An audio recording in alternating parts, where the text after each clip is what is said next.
Hey guys, welcome back to a spaceport. Well, we're dock I call it. And we are pondering going out into space. What awaited us there were stubby personal spaceships. I'm told we're space camping ships. We have bedrooms and showers, and apparently quite comfortable, but the fact they're autopiloted is a bit safer than having a personal wheel. I understand with logic, however, if it's an accident, it would at least be a person's fault, not machines.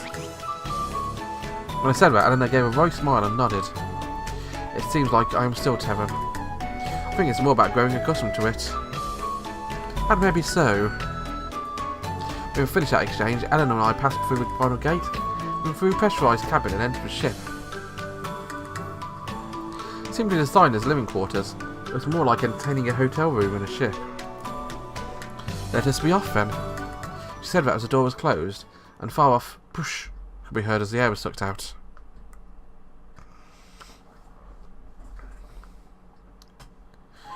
It wasn't a pile of dresses and luggage, nor her long, cherished stuffed animals or pillows.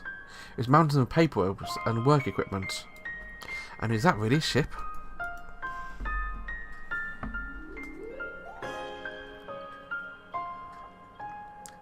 I was only relieved from meetings and recordings, you see.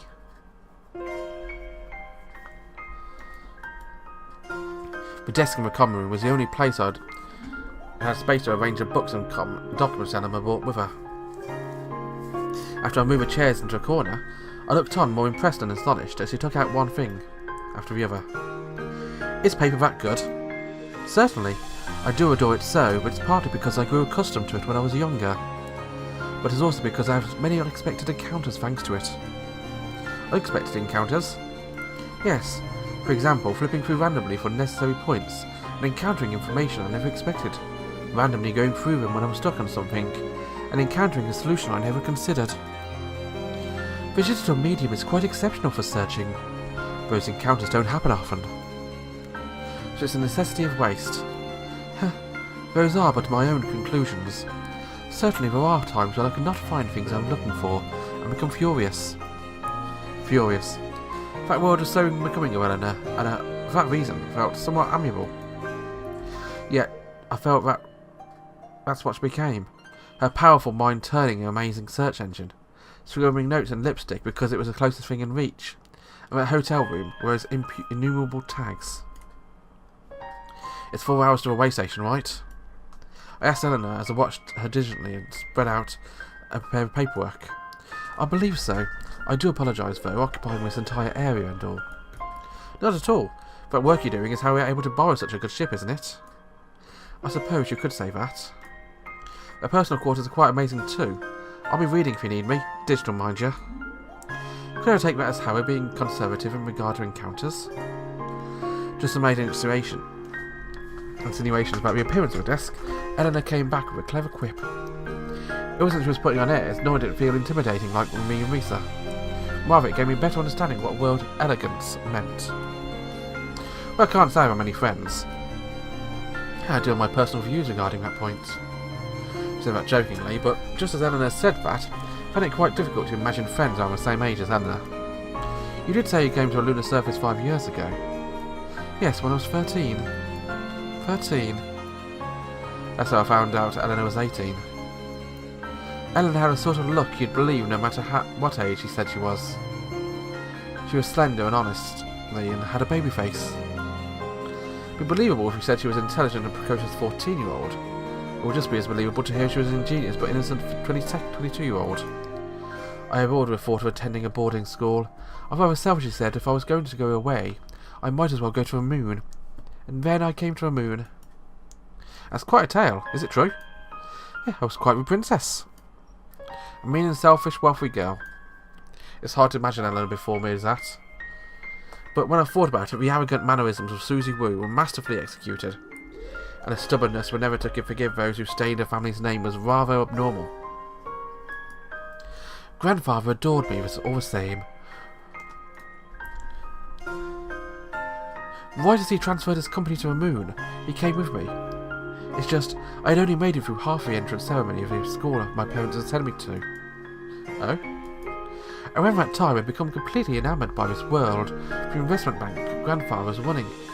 Compared to a stock market, school, how could I put this, appeared to be standing still. I barely went to my own school, so I do relate to that somewhat. Is that so? Now though, I really do try to live by the old saying, more haste, less speed. More haste, less speed? Ellen whispered that to herself, lips curled into a smile, and she's eating some kind of bittersweet fruit. How true. I wonder why I was in such a fluster back then. Fluster? Yes. It was right around the time my interest in the bitter stock of grandfather's company, Schweitzer and Zelga. The post I was given in the company was practically nothing, but I did assume the airs of a manager. The first time I attended a round table company meeting, my heart felt as though it might burst with pride. I could practically see the young Eleanor, her chest puffed out, proudly standing upright. However, with that pride came a feeling that I had grown up and learned quickly. From that point on, I stood investing frantically.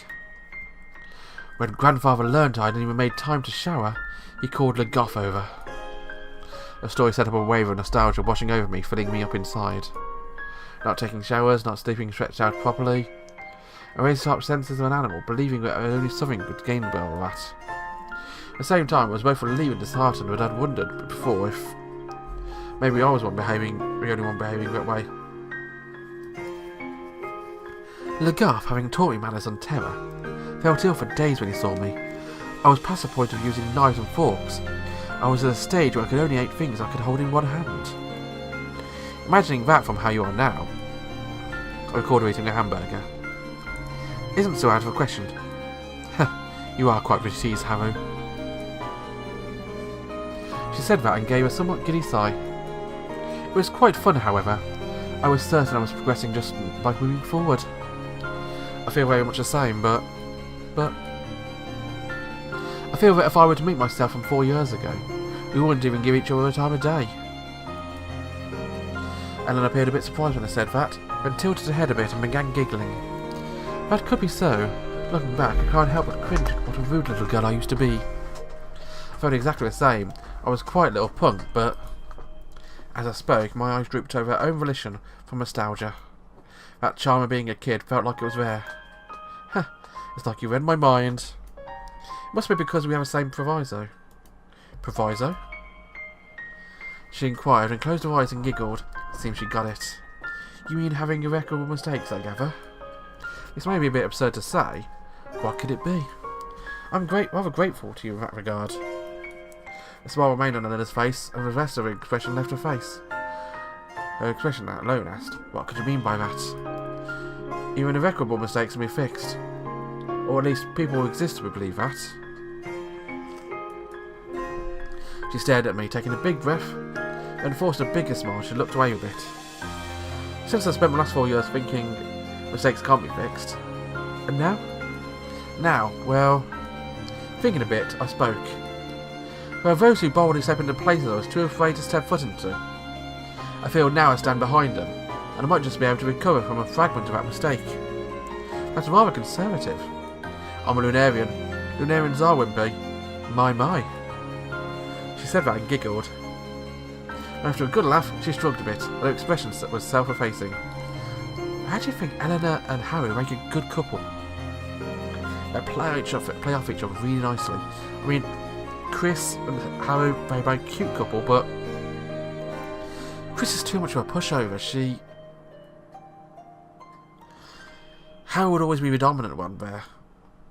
And Hagana, we don't know what happened to her, but Haru and Eleanor, truly powerful pair. When I gave up, I really did lose what it was I asked for. I really did lose it when I was asked if it was enough. Yes, it was rather frightening. Please don't say that. Even if you're joking, I really regret it. Sorry. I apologise, but I didn't put any emotion into it. Eleanor appeared somewhat happy about being told that if I could move my face, I'd certainly be smiling.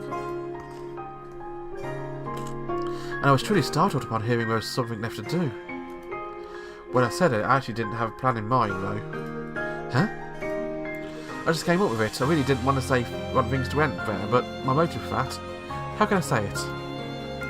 I paused, felt unsure, but felt no point hiding it. Felt like Eleanor would understand.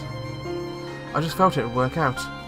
Chasing after and going deeper to a point where anyone else might think we're being foolish. And even then, we still couldn't fix anything, but even that would be acceptable, I felt.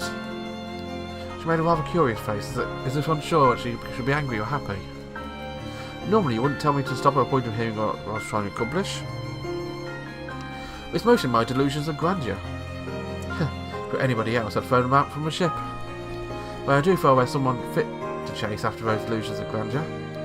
I cannot deny that. Really doubting such exceptional big corporation and going into this empty desert of a moon to expect the actual ground is actually paranoia.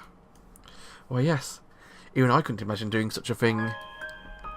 But one should laugh if even after doing this there was still no good. When he asked, and then his chin wrinkled a bit. She was still smiling, but it almost looked as if she was about to cry. I will laugh. I believe I can laugh and tell Grandfather it was no good. I feel that's important. Yes, surely, that may be true. She let out a long sigh and relaxed as if a large burden was lifted from her shoulders. Above her arms, above a pillow in my hotel room, was a crimson coat of arms. Do not forget what you have done. Think about it. That could have been a torture device Eleanor used on herself. I understood that feeling all too well, but unmoving left leg and face of mine were probably the same. I couldn't possibly forgive myself.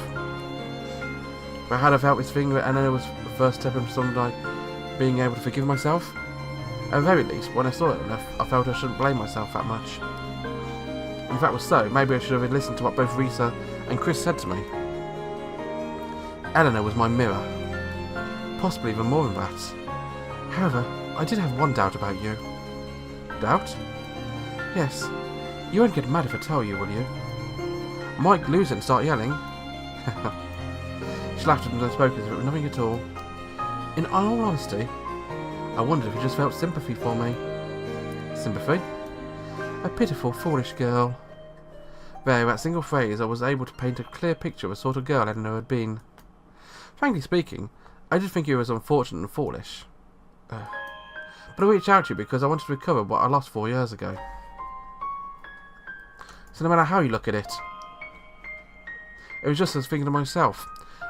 It's nothing as noble as sympathy, just don't worry about that. Also, did you call out to me because you felt sympathy? Frankly speaking, I did think he was rather unfortunate and foolish. That's rather harsh. But I did feel like you could certainly be of use, both as an investor and a support system. Those illusions of grandeur.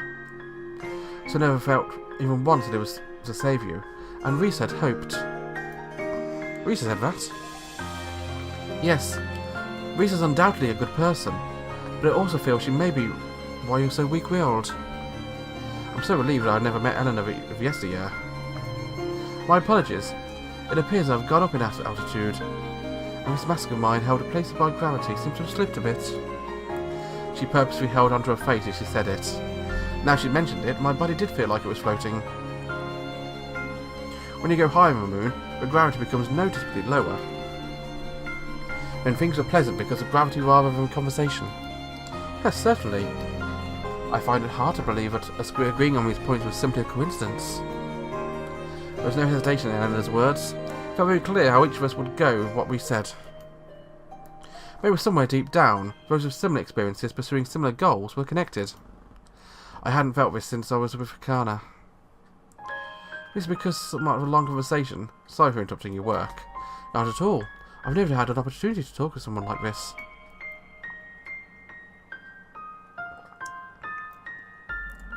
She looked at me as she said that. I certainly couldn't deny that. All in all, neither Chris nor Risa was like me. We were certainly victims of the event back then, but we weren't perpetrators. I looked back into Eleanor's beautiful eyes and gave a small shrug. I'll take a nap in my room, or if there's anything I can help with, I'll lend a hand. If I run into something you can help with, I shall ask when the time comes. That's probably a way of saying not to worry about it. In actuality, Eleanor didn't appear as driven in the corner as I had feared. So, how do you sleep? I toss and turn a lot. I knew that was a lie from seeing her in bed in a hotel room, but I continued. Looks like we found something we don't have in common. Yes, finally. I smile lingering on Eleanor's face, as she looked at her documents in her hand. After that I spoke no further, got up from my chair and headed to my room.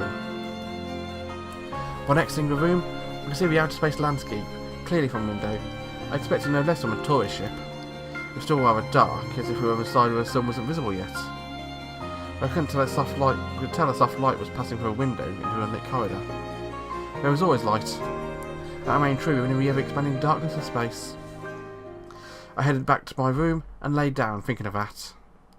I felt as though the ship had almost completely entered zero gravity. Staring at the ceiling, it felt like I was probably just my imagination.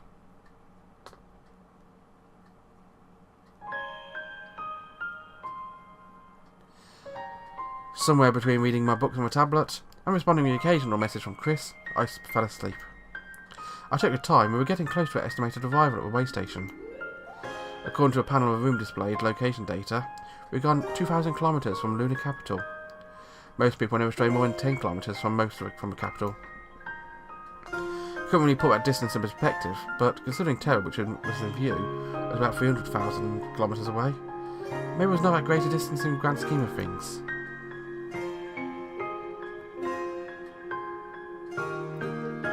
Still, the scenery on the side of that pane of glass caused me to stand upright. An enormous globe of intense light floating in a pitch-black sky began lighting up the endless desert of the moon. You'd never be able to see that from inside the dome. Just then I realised what a world like this existed right outside the place I'd lived for 20 years. Amazing. I uttered without thinking aside, mocking myself for not realising such a thing earlier. But my impression aside, my belly was empty and my stomach grumbled. The body was nothing if not honest. I made my way towards a common room, hoping to eat something before we landed. It was slow going, descending the stairs, not because I'd woken up, but more because of changing gravity. As I limped down, the window stretched to solid away filtering mode, probably since the sun had come up. Even so, dazzling sun cast a glaring light through the corridor as I walked down. I knocked on my common room door and opened it. Eleanor was just as she'd been before. I held myself in my room, hunkered over a desk. You were working all this time? Was she? Find out next time. As ever, thank you very much for watching. Have a wonderful day. Bye bye.